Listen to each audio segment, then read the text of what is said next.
Before Japan had its own official money, people used other ways to get the things they needed. The most common method was barter, which is a system of direct trade. For example, a farmer might trade a bag of rice for some fish from a fisherman. A weaver could exchange a bolt of cloth for pottery made by a local artisan. This system worked well in small, local communities where everyone knew each other and understood the value of different goods. People traded tools, food, textiles, and other essential items. This was the foundation of the early Japanese economy, a simple but effective way for people to conduct their daily business without needing any coins at all. As Japan began to have more contact with its neighbors, especially China, new items started to arrive on its shores. Among these imported goods were Chinese coins. These small round metal pieces with a square hole in the middle were very different from the barter system. They were easy to carry and had a set value, which made trading much simpler. Japanese merchants and officials saw how useful these coins were. They began to use them for larger and more complex transactions. This was especially true for trade between different regions of Japan, or for buying valuable goods from foreign traders. The use of these imported coins slowly introduced the concept of a money-based economy to Japan. The first coins used in Japan were not made there. They came from the powerful dynasties of China, like the Tang dynasty. These coins, such as the Kaiyuan Tongbao, became a common sight in Japanese markets and government offices. Archaeologists have found these Chinese coins in many ancient sites across Japan, which shows how widely they were used. For the Japanese government at the time, these coins were more than just money. They represented the advanced culture and powerful centralized system of China. The Japanese court looked to China as a model for how to build a strong state, and adopting its currency was one step in that direction. However, relying only on imported coins had its problems. The supply could be unpredictable, depending on the state of trade and relations with China. If trade was interrupted, the flow of new coins would stop, which could harm the economy. The Japanese government, centered in Nara, wanted more control. They dreamed of creating their own currency, just like the great empire of China. This would be a powerful symbol of Japan's own authority and independence. Having their own money would allow the government to manage the economy, pay its officials, and fund large projects like building temples and palaces. The stage was set for Japan to take a monumental step, minting its very own coins. In the year 708 AD, Japan took a historic step by creating its first official coin, the Wadōkaichin. This was a momentous event, marking the beginning of Japan's own monetary history. The creation of this coin was ordered by Empress Genmei, who wanted to build a stronger and more centralized state. The discovery of large copper deposits in the Chichibu region of Musashi Province, which is modern-day Saitama Prefecture, provided the necessary raw material. The name of the coin itself is full of meaning. Wado means Japanese copper, celebrating this new domestic source of metal. Kaichin can be translated as beginning treasure or valuable currency, showing the high hopes the government had for this new money. The design of the Wadōkaichin was heavily inspired by the Chinese Tang dynasty coins that were already circulating in Japan. It was a round copper coin with a square hole in the center. This design was very practical. The square hole allowed the coins to be strung together in large quantities, making them easier to carry, count, and store safely. The characters Wadōkaichin were written on the face of the coin, arranged around the central hole.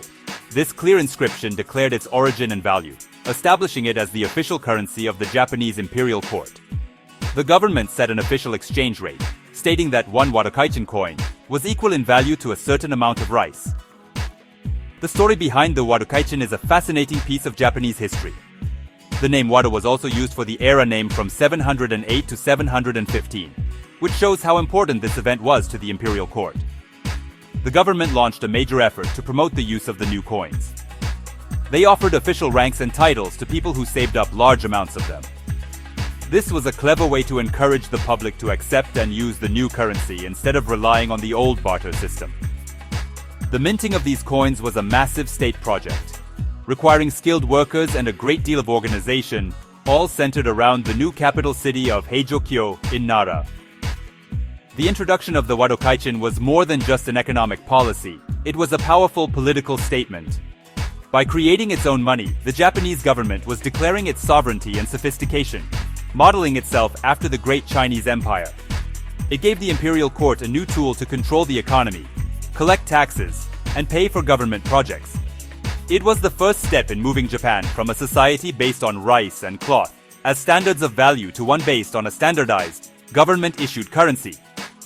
The Wadōkaichin was the foundation upon which all of Japan's later monetary systems would be built, a true beginning treasure. Following the successful introduction of the Wadōkaichin, the imperial court in Nara, and later in Heian-kyo, which is modern Kyoto, continued to produce its own currency.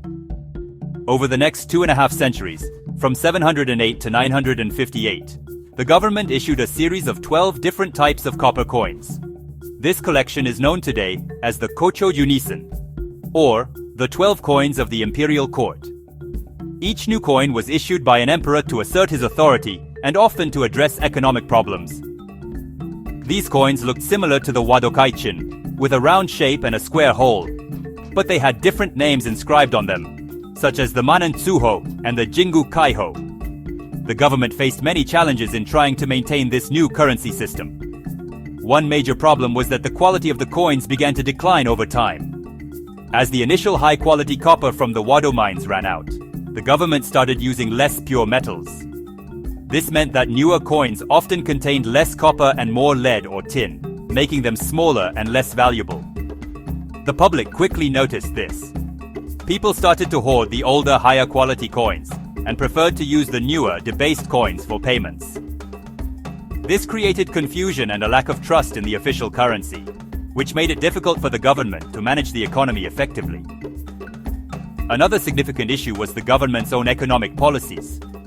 Whenever a new emperor came to the throne, it became common practice to issue a new type of coin. The government would often declare that the new coin had a value 10 times higher than the old one, even if they were made of similar materials. This policy, known as a recoinage, was meant to create profit for the state, but it caused severe inflation and chaos in the marketplace. People lost faith in the value of money, as it could be devalued overnight by a government decree. Many people found it safer and more reliable to go back to the old ways of bartering with rice and cloth. By the middle of the 10th century, the imperial court's power was weakening. It no longer had the strong central authority or the resources needed to continue minting coins and enforcing their use.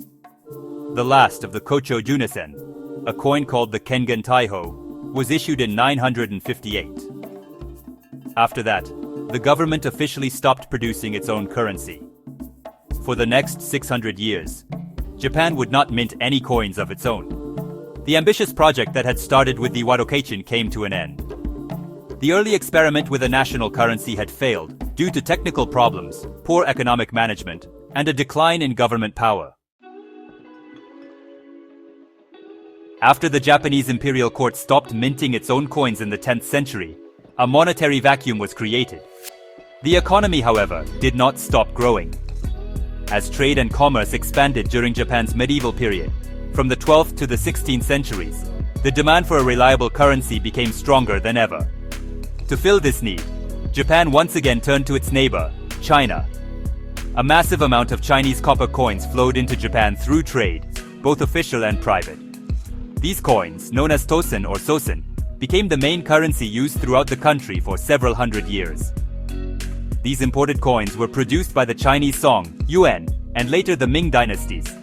They were generally of good quality and their value was relatively stable, which made them popular with merchants, samurai, and commoners alike. Huge quantities of these coins were brought over on trading ships, and they circulated so widely that they became the de facto currency of medieval Japan. Powerful samurai lords and large temples even sent their own trade missions to China, specifically to acquire more coins. The widespread use of this currency helped fuel the growth of markets, towns, and a more complex commercial economy that was no longer just based on rice. However, this reliance on an external source of money was not without its problems. The flow of coins depended entirely on the state of foreign trade and the political situation in China. When trade was disrupted, it could lead to a shortage of currency in Japan. Furthermore, not all imported coins were of the same quality. Over centuries, a mix of old, worn-out coins and newer, better ones circulated together. This led to a practice called erizeni, which means coin selection. People would refuse to accept old or damaged coins, or they would only accept them at a lower value. This created a lot of disputes and made everyday transactions very complicated. To deal with the chaos of erizeni, the samurai government, or shogunate, and powerful feudal lords, known as daimyo, tried to issue orders to stop the practice. They declared that all coins should be accepted at their face value, regardless of their condition. However, these laws were very difficult to enforce. In some regions, local lords even began to produce their own imitations of Chinese coins to supplement the supply. This long period of relying on imported currency showed that Japan's economy was growing, but it also highlighted the need for a stable, domestically produced, and nationally accepted currency. The stage was set for another major change in Japan's monetary history. The long period of civil wars ended in the early 17th century, and Japan was unified under the Tokugawa shogunate. This began the Edo period, a time of peace and stability that lasted for over 250 years. The new government understood that a stable, unified currency was essential for controlling the country and promoting economic growth. After nearly 600 years without official government coinage, the shogunate decided to revive the practice of minting Japanese coins. This led to the creation of one of the most famous and widely used coins in Japanese history, the Kane Tsuho. It was first minted in 1636, during the Kane era. The Kane Tsuho was a copper coin that followed the traditional design round with a square hole in the middle. The 4 characters on the coin, Kane Tsuho, meant the circulating treasure of the Kane era. Unlike the earlier imperial coins, which were mainly for government use, the Kane Tsuho was intended to be a currency for everyone. The shogunate established mints in various locations across Japan, including Edo, which is now modern Tokyo, and Kyoto, to produce these coins in massive quantities. For over 2 centuries, this single type of coin was the standard copper currency of Japan, becoming a familiar sight in the hands of merchants, farmers, and samurai alike. The shogunate created a sophisticated 3-part currency system. Gold coins, called koban, were used for large transactions. Silver coins were used for medium-sized payments and were often valued by weight. The copper Kane Tsuho was the money of daily life. It was used to buy food, pay for services, and handle all kinds of small, everyday purchases. The coins were often strung together in strings of 100 or even 1,000 to make counting and payment easier. This standardized system brought order to the economy, replacing the confusing mix of old Chinese coins and private currencies that had been used during the medieval period. The production of the Kane Tsuho continued for more than 200 years, long after the Kane era itself had ended. Over time, slight variations in the coin's design, size, and the metal composition appeared, depending on where and when it was made. Numismatists today can identify dozens of different varieties of the Kane Tsuho. This long period of production shows just how successful and stable the coin was. It became the backbone of the bustling Edo period economy, facilitating commerce in the growing cities and connecting different parts of the country. The Kane Tsuho truly was a coin for the people, a symbol of the peace and prosperity of the Tokugawa era. In 1868, the rule of the Tokugawa shogunate came to an end, and Emperor Meiji was restored to power. This event, known as the Meiji Restoration, marked the beginning of a period of rapid modernization in Japan. The new government wanted to transform Japan into a strong, modern nation that could stand equal with the Western powers. To achieve this, they needed to completely overhaul the country's old feudal systems, including its currency. The complex system of gold, silver, and copper coins from the Edo period was seen as outdated and inefficient for a modern industrial economy. The Meiji government decided to create a new, unified currency system based on Western models. In 1871, the government passed the New Currency Act, which officially established the yen as Japan's new basic monetary unit. The yen was a decimal currency, meaning 1 yen was divided into 100 sen, and 1 sen was divided into 10 rin. This was a much simpler and more logical system than the old one. The name yen means round object, a name chosen because the new coins were machine-made to be perfectly round, unlike the older cast coins. The government established a modern, Western-style mint in Osaka, equipped with machines imported from Great Britain to produce the new currency. As part of this new system, the government began to issue modern copper coins. The first copper coins of the Meiji era were the 1 rin, 5 rin, 1 sen, and 2 sen denominations, first minted in 1873. These coins were very different from the old kanei tsuho. They no longer had a square hole in the middle. Instead, they featured modern, intricate designs, such as a dragon on one side and the denomination surrounded by a wreath on the other. The designs were a powerful symbol of the new Japan, blending traditional imagery like the dragon with Western-style minting techniques and design elements. These coins represented Japan's ambition to be both modern and uniquely Japanese. The transition to the new currency was a gradual process. For a while, the old kanei tsuho coins continued to circulate alongside the new yen-based coins. The government set official exchange rates to phase out the old money. The introduction of the yen and the new copper coins was a crucial part of Japan's modernization. It provided the country with a stable, reliable, and unified currency that could support industrialization, international trade, and the development of a modern capitalist economy. The new copper coins, though small in value, played a vital role in the daily lives of people during this transformative period in Japanese history. The 20th century brought dramatic changes to Japan, and its copper coinage reflected these turbulent times. During the early part of the century, the designs of copper and bronze coins continued to evolve, featuring symbols of Japanese agriculture and industry, like rice stalks and paulownia flowers. However, as Japan moved towards war in the 1930s and 1940s, the materials used for coins changed drastically. Copper became a critical strategic material needed for producing weapons, ammunition, and other military equipment. As a result, the government began to reduce or eliminate the use of copper in its coinage to conserve this precious metal for the war effort. During World War II, the composition of Japanese coins changed completely. Copper coins were taken out of circulation, and new coins were made from cheaper, more abundant metals, like aluminum and tin. These wartime coins were often smaller, lighter, and had much simpler designs than the coins from the pre-war era. They were a stark reflection of the severe shortages and difficult conditions that the country was facing. After the war ended in 1945, Japan was left with a devastated economy and rampant inflation.